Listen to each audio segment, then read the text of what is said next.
Well, I've been owned by a Brazilian family for a few years now. They beat me up and make me do singing stuff. Go back to Guns N' Roses. They beat me up. No. Really? No. No. Not at all. Axl Rose didn't show up for almost 10 years.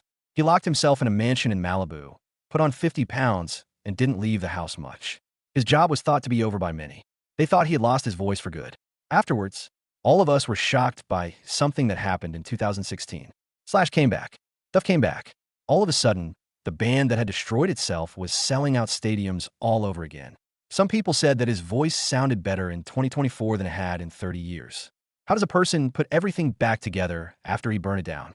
What did all those years of silence cost him? On February 6th, 1962, Axl Rose came into the world. In Lafayette, Indiana, and nothing about his start seemed steady. His mom was only 16 years old and still in high school. People in the town knew his 20-year-old father for getting into trouble. Their marriage ended when Axl was about 2 years old, and the house at 2375 North 24th Street slowly became a tense place. Instead of being comfortable, Lafayette also wasn't nice to him. He would say years later that he grew up in a crazy, dysfunctional family. You can almost feel how those words still hurt him after all these years. At the exact moment when things were going badly, his father briefly took him away. His mother fought hard to get him back, so it didn't last long, but the damage was done. Soon after, she got married to Stephen Bailey. Stephen Bailey took Axl in and changed his name to William Bruce Bailey. After that, Axl told himself a lie about who he was all through his childhood. As a child, he thought Bailey was his real father. He had no idea what was behind that new last name. That fake name became a locked door in his life over the years. It kept him from being confused, angry, and lost in his own family. All of it built up inside him, waiting for the right time to blow up. Things were even worse when Stephen Bailey was in charge.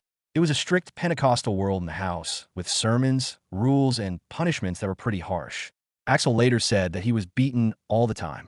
Because it started when he was so young, he thought this was how families should be.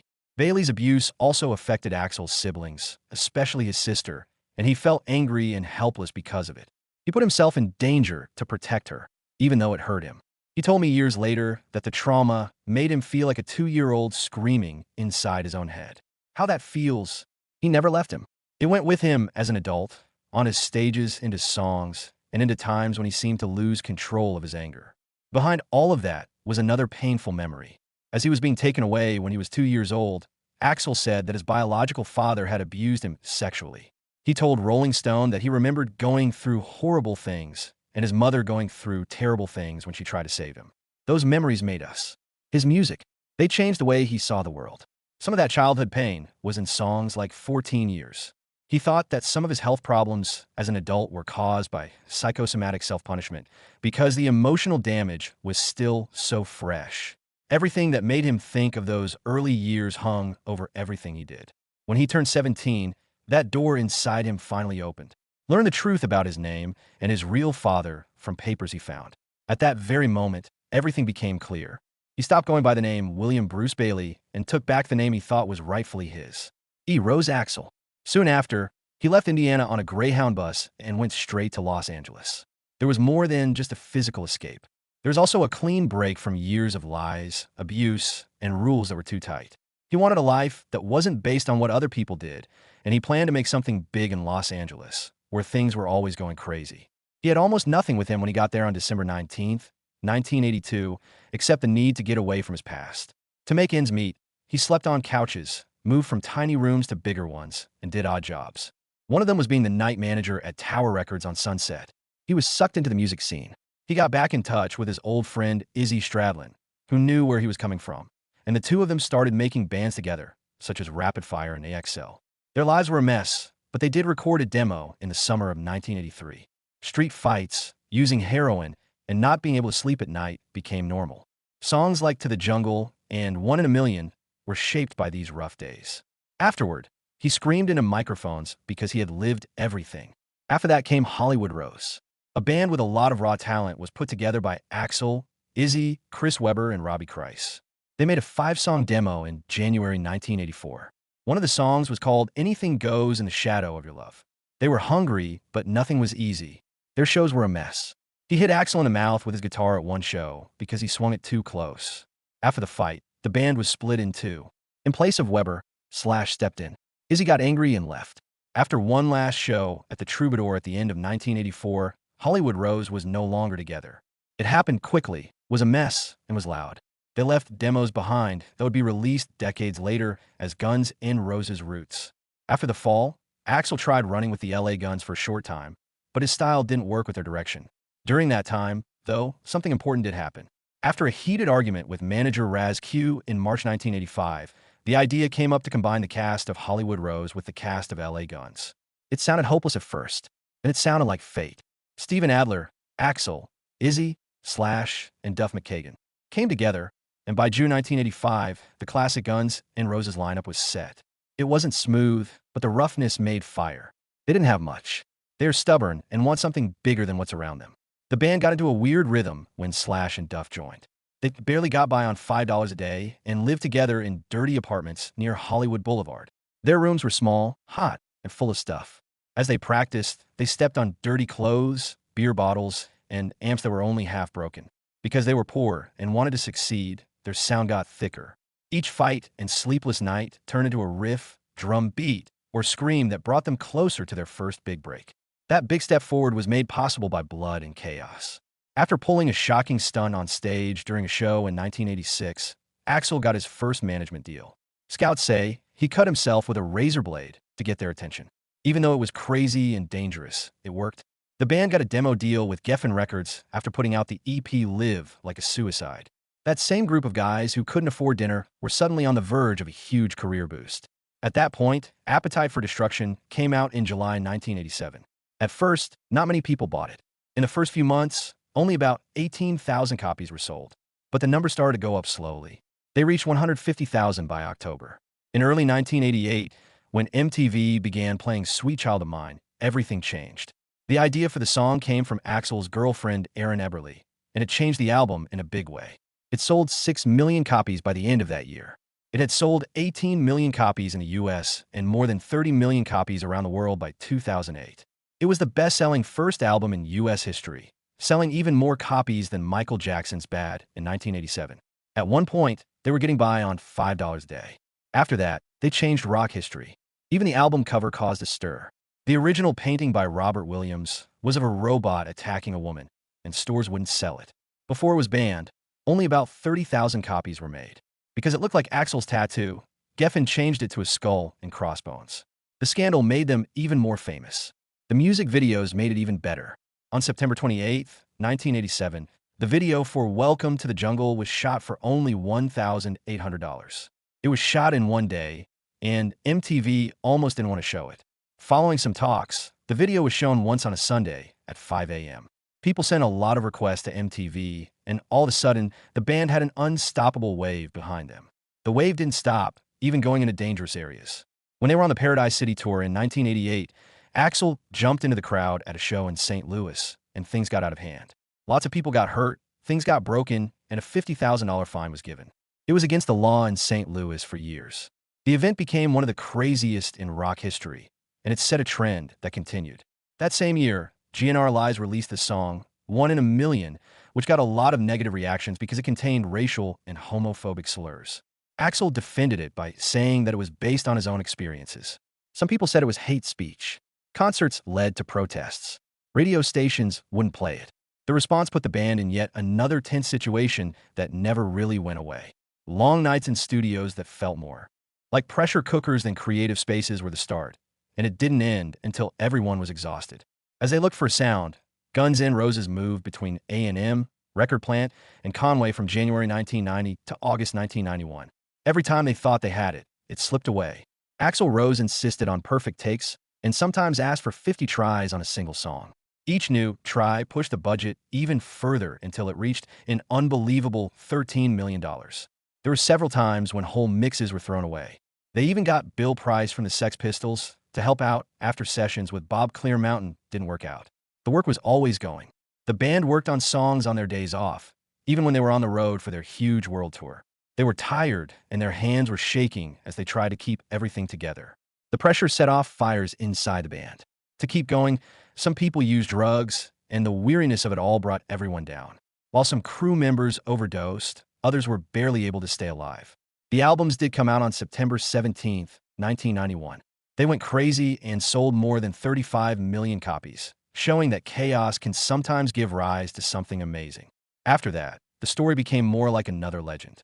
It cost over $1.5 million to make the music video for November Rain in 1992. At that time, it was the most expensive music video in the world.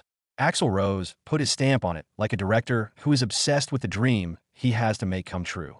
He asked Stephanie Seymour to marry him in a 9-minute video that turned their real love into a movie scene they filmed in a Los Angeles church. They hired a string orchestra and built huge sets that made the whole thing look bigger than most movies. Fans stopped everything to watch the first episode when it aired on MTV in December 1992. They said it was like simple, raw grunge videos, but fans loved the epic feel and helped get the Use Your Illusion albums to 35 million copies sold.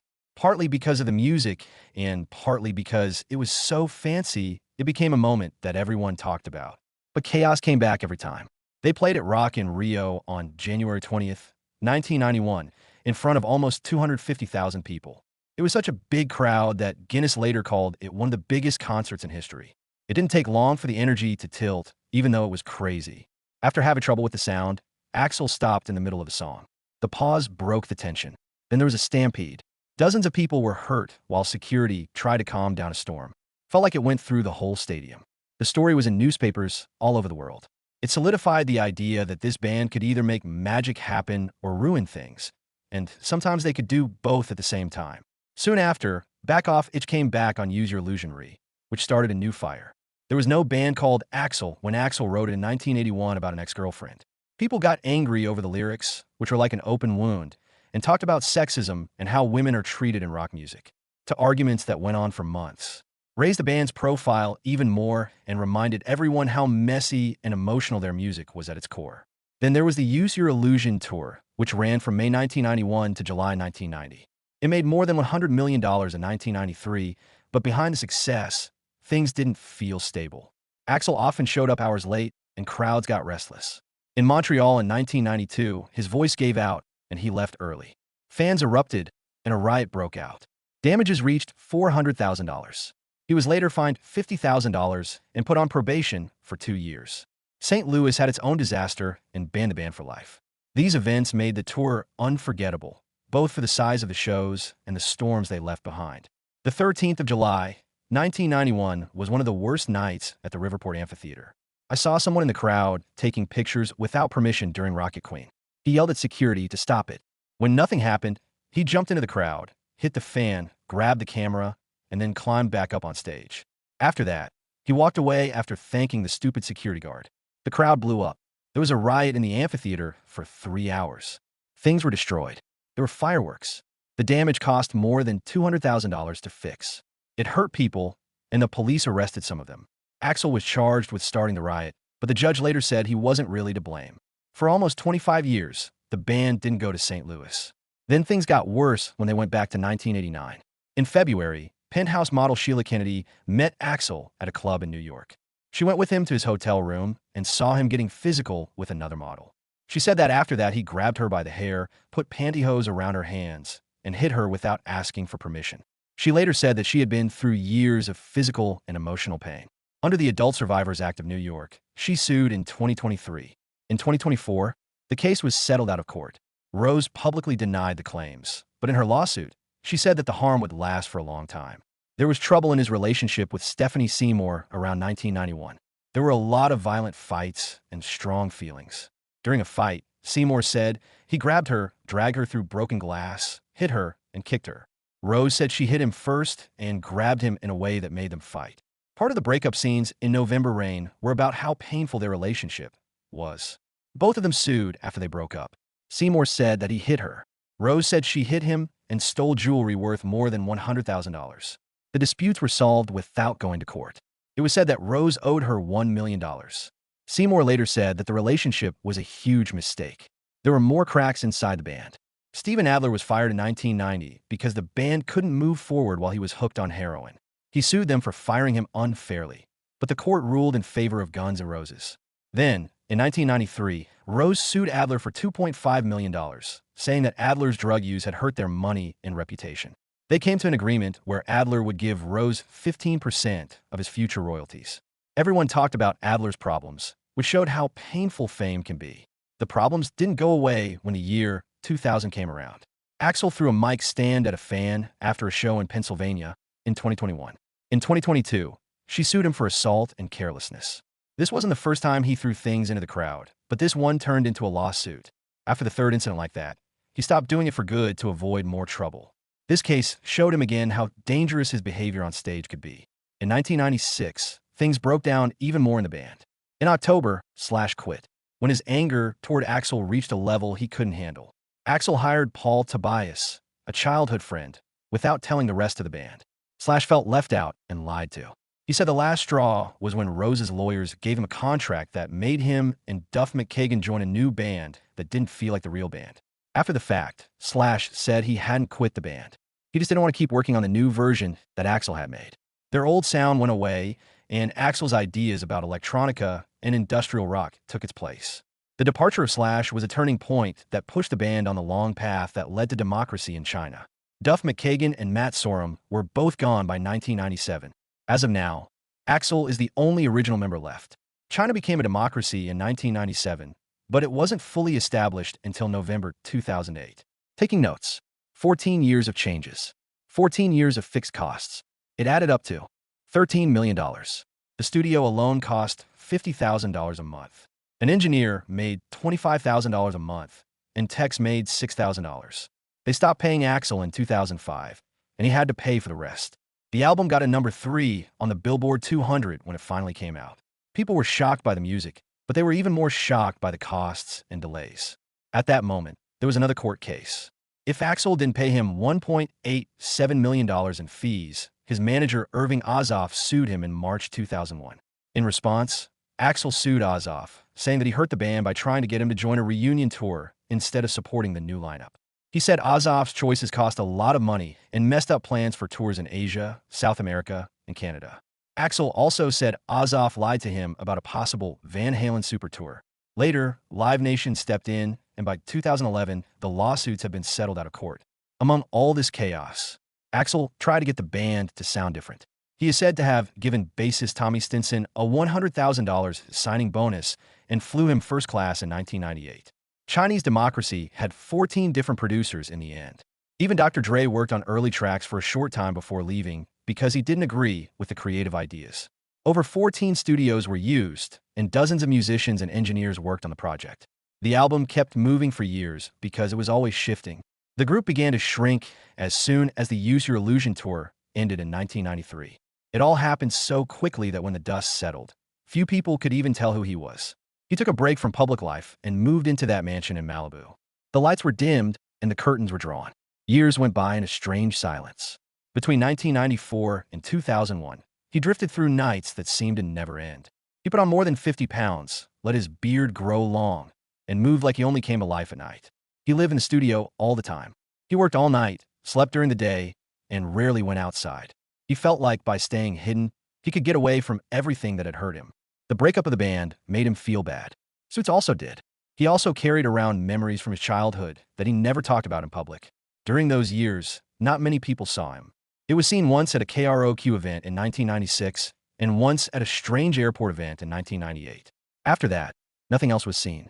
There were rumors during that time of silence, but he kept writing, making music, and fighting the thing that was haunting him. People made up their own stories about those years. The whole world was shocked when Coachella came calling in 2016. Fans never thought that Axl and Slash would meet again. They didn't even share a stage, but they did meet in private and talk about stress that had been building for almost 20 years. Slash said that most of their problems were caused by management and not by deep hatred. Duff came back without much trouble, but Izzy Stradlin stayed out of the spotlight and chose his own path.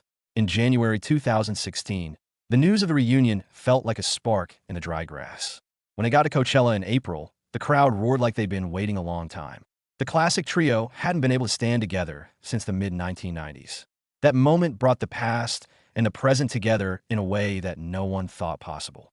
The Not in This Lifetime tour came along soon after and changed everything again. The tour had over 200 shows around the world and 158 in North America from 2016 to 2019. It made more than $584 million. There were more than 5 million tickets sold. the third most successful tour in history. At the same time, Axl's voice seemed to get crisper again. After years of new training, he found notes that were cleaner, a steady breath, and a range that surprised even his biggest fans. Since the band didn't have to worry about putting out a new album, they focused on old songs and played well night after night. On average, each show made $3.7 million. It was one of the biggest comebacks in rock history, and Axl was finally given the attention he deserved. But the attention also brings trouble. A fan in Pennsylvania sued him in 2021 because a mic stand he threw into the crowd hurt them. People were angry because it made them think of bad things that happened in the past. In 2022, there was another event that made things even worse. Axl finally said he would never throw mic stands again. He said it was no longer worth the risk. It was strange to hear him change that way, but it was also proof that even crazy frontmen can change. Then 2022 came around again, and this time Axl sued a gun shop in Texas for using the name GunsNRoses. He won the court case that stopped the shop from using the band's name. It was important to him to protect the brand, especially since it was becoming more valuable. One more thing that made me remember that the legacy had become something I should carefully guard. Something else that no one saw coming happened as the decade went on. Fans hadn't heard Axl's voice surge back in this way since the early 1990s. In 2023 and 2024, critics said that the high points of Sweet Child O' Mine and November Rain reminded them of his old best. The new method was praised by vocal coaches. Buenos Aires and Tokyo fans said he hit notes that hadn't been heard in decades. Don't strain. Instead, use clean tone and loose folds instead of shredding. It was like getting a second win. Many people thought it was the best part of his live career. Then there was the 2022 Power Trip Festival. Guns N' Roses played the main show one night, and AC/DC played the next. People in the crowd talked about a possible crossover since Axl had played 24 shows in place of Brian Johnson in 2016, but he kept his attention on his own set. Hours and hours of music, both old favorites and newer songs. Over 100,000 people came to the festival over the weekend, and their set was one of the best parts of the whole reunion era. Another change happened in March 2025. The band's new drummer is Isaac Carpenter, who took over for Frank Farrer after 19 years. Even though the band said it was a friendly breakup, the change felt big. Carpenter came with experience from working with AWOL Nation and Duff's side project Loaded. He also had a love for the band that went back to high school. Critics said the band sounded better than before at his first show with them in Seoul in May 2025. He had a tight rhythm and a clean groove. Fans agreed. It felt like new life was flowing into old bones. Things did not go perfectly, though. In Buenos Aires on October 18, 2025, Axl had a sudden breakdown on stage. During Welcome to the Jungle, he threw his mic at Isaac's kit, hit the bass drum, and then stormed off stage. The video went viral right away. After a while, the band said that his in-ear monitors stopped working, putting drums in his ears instead of anything else. It was confirmed by Slash that Axl tried to signal the problem but wasn't understood. He came back to finish the show, and Slash told the crowd to calm down. It wasn't about them. There was only technical trouble that got worse quickly. A different moment went viral online in July 2025, a few months before this one. During a show in Mexico City, Axl tripped and fell. He didn't freak out. Instead, he laughed and kept going. No injuries and no breaks in the show. Later, even Slash and Duff made fun of it, saying that one of the things that makes him memorable is that he can get through anything. Then he turned 63 on February 6, 2025. Fans celebrated on social media by posting memories, performances, and messages about how much he meant to them. Some people saw little slips on stage, but most people didn't pay attention to them. Just like any other tour at that level. A lot of people said that his voice still sounded strong. When a microphone cut out for a short time in October 2025, the band said it was the equipment and not Axl. Fans said the same thing over and over. He looked more joyful than ever. He moved around like he was still eager to be on stage. His first book in a new genre, Axl Rose Appetite for Destruction, came out in September 2025. It was a neon-filled cyberpunk story set in a twisted paradise city. Axl was reimagined as a character who is half human and half robot and is caught up in a plot after a mysterious lounge singer goes missing. Together with Sumerian Comics, they made it, and they said it would become a series. The pre-orders began that month, and the goods were supposed to arrive in January 2026. Fans were shocked by the big change in style and said it showed a side of Axl they had never seen before. In 2026, the band was back on the road for another world tour, which began on March 28, 2026 in Monterey, until September, going through North America, Europe, and Brazil. The Rose Bowl in Pasadena was on the North American leg. It was their first time there in over 30 years. Support acts included Ice Cube, Public Enemy, and the Black Crowes. Festivals like Monsters of Rock in Brazil and Download in the UK drew a lot of people. There were also rumors that Izzy might show up out of the blue. The shows had both old hits and new songs, and they were another high point for a band that wouldn't go away. Nothing and Atlas are the two new singles that came out in December 2025. Nothing was soft and dreamy. It was a piano-driven piece that showed how Axl's art was growing. Atlas went back to having loud guitars and sharp vocals that made fans think of the band's early sound. Both quickly rose to the top of the charts and got people excited about the 2026 tour.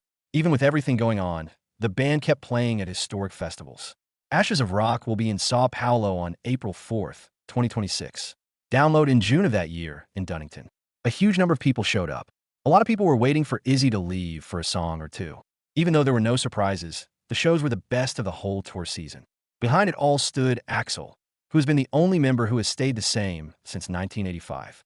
With a range of 5 octaves from F1 to BB6, his voice was still one of the rarest in rock. Research done in 2024 put him ahead of artists like Mariah Carey and Prince when it came to vocal range.